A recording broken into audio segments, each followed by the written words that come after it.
সমস্যা কাটিয়ে দ্রুত নির্বাচনের জন্য ক্ষেত্র তৈরি করতে অন্তর্বর্তীকালীন সরকারকে আহ্বান জানিয়েছেন বিএনপির মহাসচিব মির্জা ফখরুল ইসলাম আলমগীর।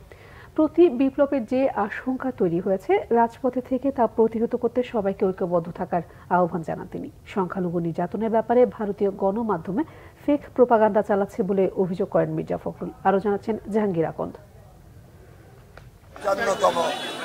শহীদ রাষ্ট্রপতি জিয়াউর রহমান এবং সাবেক প্রধানমন্ত্রী ও বিএনপি চেয়ারপারসন বেগম খালেদা জিয়ার ছোট ছেলে আরাফাত রহমান কোকোর জন্মবার্ষিকী উপলক্ষে বনানী কবরস্থানে তার কবরে ফুলেল শ্রদ্ধা জানান বিএনপির মহাসচিব মির্জা ফখরুল ইসলাম আলমগীর। এ সময় আরাফাত রহমান কোকোর আত্মার মাগফিরাত কামনায় মোনাজাত করা হয়।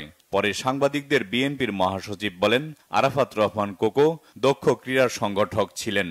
তিনি ক্রীড়ার উন্নয়নে যে অবদান রেখেছেন জাতি তা স্মরণ রাখবে। সমস্যা কাটিয়ে দ্রুত নির্বাচনের ক্ষেত্র তৈরি করতে সরকারের প্রতি আহ্বান জানান মির্জা ফখরুল।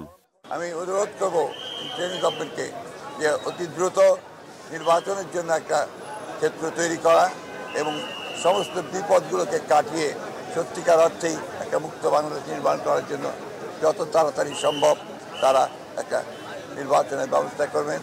নির্বাচনের মধ্যে দিয়ে জনগণের একটা সরকার প্রতিষ্ঠা হবে।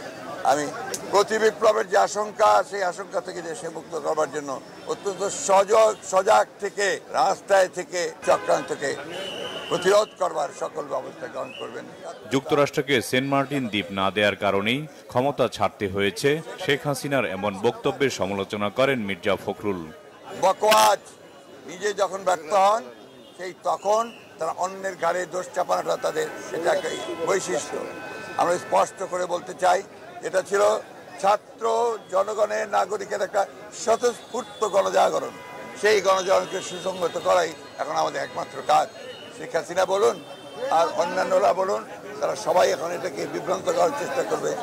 জনগণের কাছে আমাদের আবেদন, আপনারা কেউ বিভ্রান্ত হবেন না। সংখ্যালঘুদের উপর নির্যাতন নিয়ে ভারতীয় গণমাধ্যম ভুয়া খবর প্রচার করছে উল্লেখ করে সবাইকে সতর্ক থাকার আহ্বান জানান বিএনপির মহাসচিব। এটা হচ্ছে আপনার ফেক প্রোপাগান্ডা। বাংলাদেশের গণজাগরণকে, এই উত্থানকে নস্যাৎ করার জন্য, তাকে ব্যর্থ করার জন্য এবং এই নতুন গঠিত যে সরকার ইন্টারিম গভর্নমেন্ট তাকে ব্যর্থ করার জন্য তারা এই মিথ্যা বানোয়াট ভিত্তিহীন প্রোপাগান্ডা চালাচ্ছে। তবে আমার বিশ্বাস বাংলাদেশের মানুষ এবং বিশ্ব জনমত তারা কেউ এটাতে বিশ্বাস করবেন না। রাজনৈতিক দলগুলো দীর্ঘ সময় অনেক ত্যাগ স্বীকার করেছে গণতন্ত্রের জন্য।